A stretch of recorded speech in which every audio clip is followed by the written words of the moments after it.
Yang pertama, ana minta maaf memotong waktu zikir antum. Alhamdulillah, wassalatu wassalamu ala rasulillah, amma ba'd. Nggak lama jamaah sebelum antum melanjutkan zikir dan melanjutkan tidur ya. Allah Azza wa Jalla menyebutkan bahwa kelak ada hari di mana harta tidak akan berguna. Anak-anak juga demikian. Allah mengatakan yauma la yanfa'u malun wala banun illa man atallaha biqalbin salim. Kecuali mereka yang datang menjumpai Allah dengan hati yang selamat. Dan Rasul sallallahu alaihi wasallam menjelaskan bahwa di tubuh kita yang saat ini kita gunakan untuk melakukan aktivitas, baik urusan dunia atau untuk urusan agama, itu ada satu organ yang kalau dia baik, maka semuanya baik. Dan organ itu kita tahu namanya hati. Disyariatkannya ibadah puasa, Allah Azza wa Jalla mengatakan ya ayyuhalladzina amanu kutiba alaikumus siyam kama kutiba alal ladzina min qablikum la'allakum tattaqun. Puasa ini disyariatkan agar kalian bertakwa. Di mana tempat takwa itu? Nabi alaihissalatu wassalam mengatakan at-taqwa hahuna, at-taqwa hahuna, at-taqwa hahuna. Di sini tempatnya takwa, di hati tadi. Dan ternyata hati manusia ini kadangkala kusut disebabkan ya banyaknya yang dia pikirkan. Di antara yang menyebabkan kusutnya hati adalah kelebihan makan, kelebihan minum. Sebagian kita itu hidup berwisata kuliner.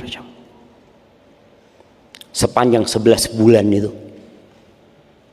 kita makan pagi berbeda dengan yang kita makan di malam hari. Yang kita makan di siang hari berbeda dengan yang di malam hari. Besok seperti itu sepanjang tahun. Padahal Nabi alaihissalatu wassalam menyebutkan tidak ada wadah yang lebih buruk untuk dipenuhi daripada perut kita. Ternyata perut ini tempatnya penyakit yang dampaknya ke hati.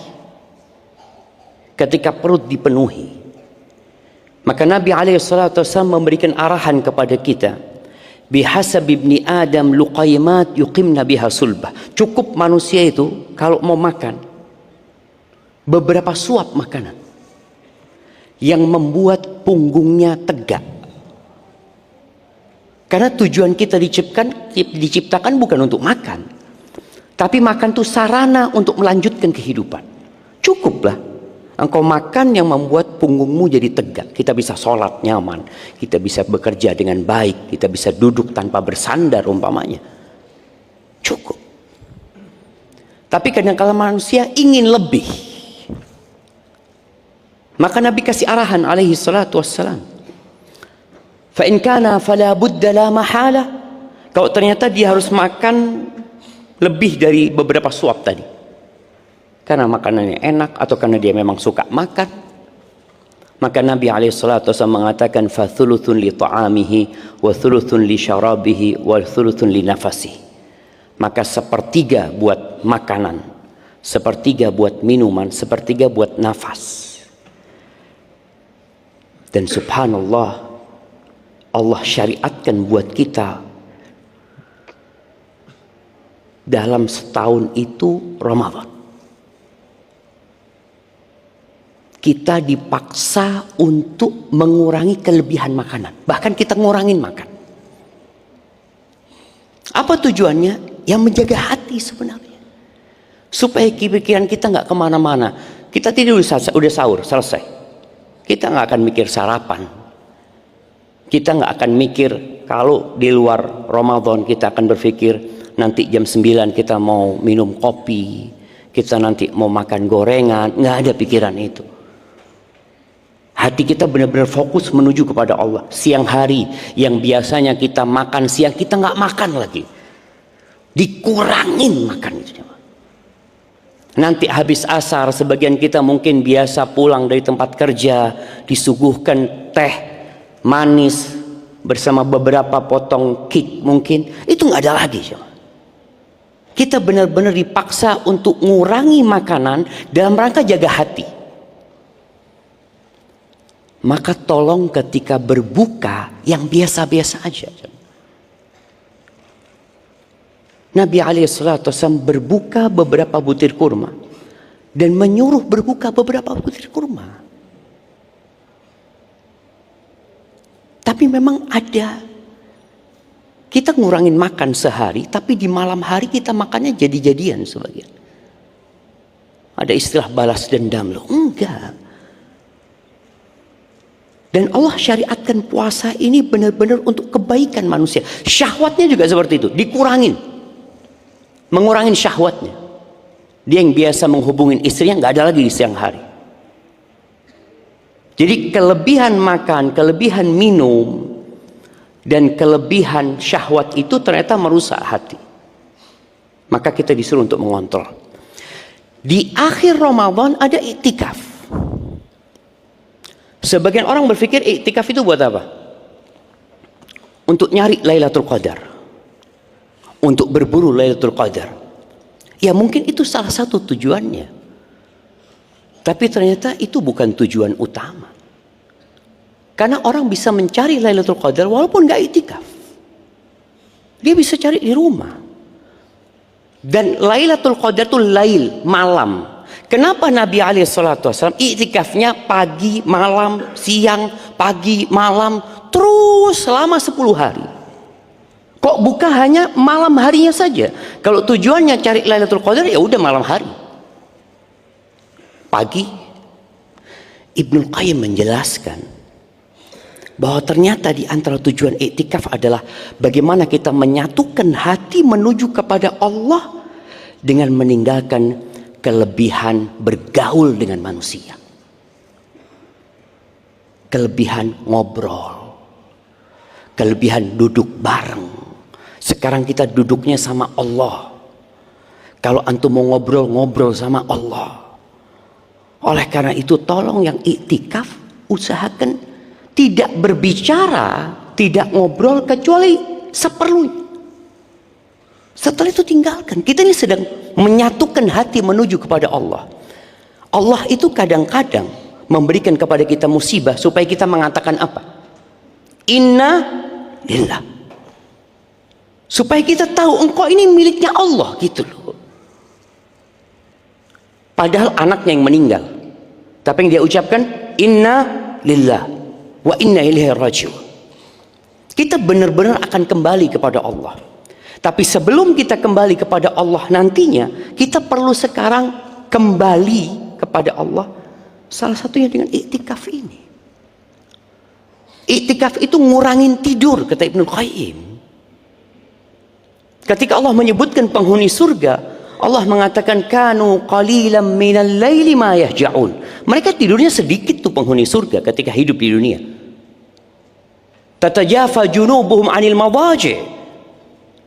Perut mereka, lambung mereka menjauh dari tempat tidur. Sebagian kita iktikafnya itu pindah tidur.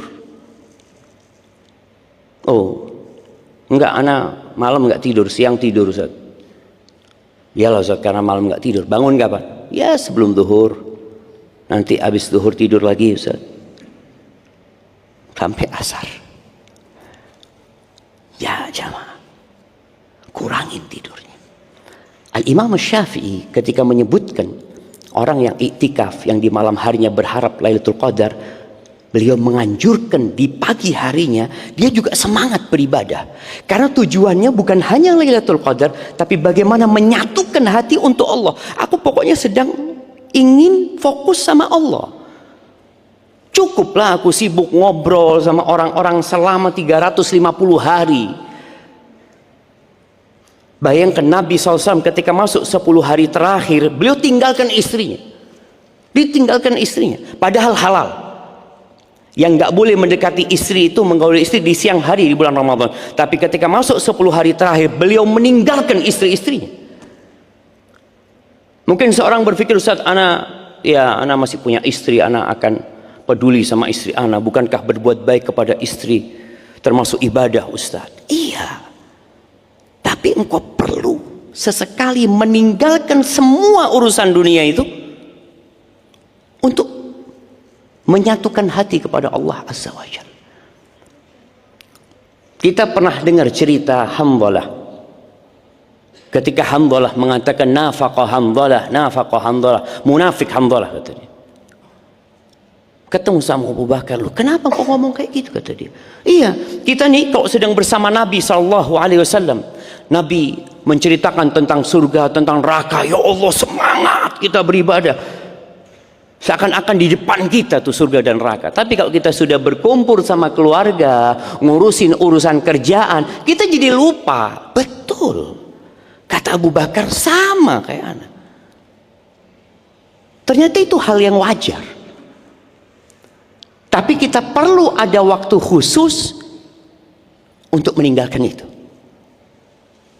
Benar-benar ninggalin keluarga, istrinya ditinggal, pekerjaannya ditinggal, iktikaf untuk mengurangi kelebihan-kelebihan yang sudah kita lakukan selama 350 hari tadi. Maka tolong teman-teman yang iktikaf, ya, handphonenya. Mungkin sebagian kita nggak ngobrol, nggak, alhamdulillah anak fokus. Tempat anak di situ, kalau ada orang mau ngobrol sama anak, afwan, iktikaf. Tapi handphonenya buka terus dia. Tinggalin jemaah. Kecuali yang memang harus, kalau antum harus buka sehari.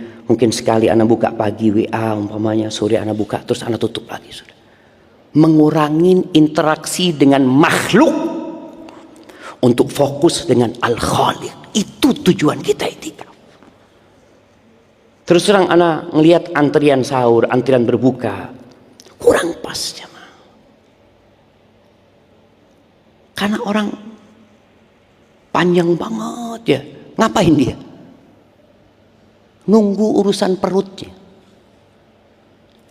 Nabi SAW nyuruh kita sahur walaupun seteguk air.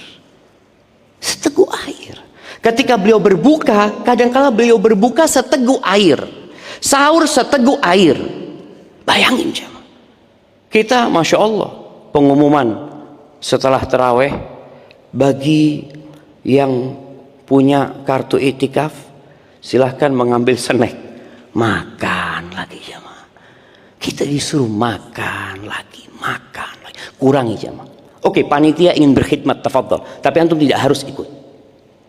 Antum tidak harus ambil. Antum bisa punya buka, anak buka ini sudah. Ini buka anak, cukup buat anak. Cuma 10 hari anak mau kayak gini. Karena sekali lagi dengan kita mengurangin makan, mengurangin minum, mengurangin syahwat tadi, mengurangin ngobrol sama orang, mengurangin interaksi dengan manusia, mengurangin tidur, antum fokus sholat. Kita punya masjid, sholatnya nggak panjang. Nggak panjang sholat di tempat kita.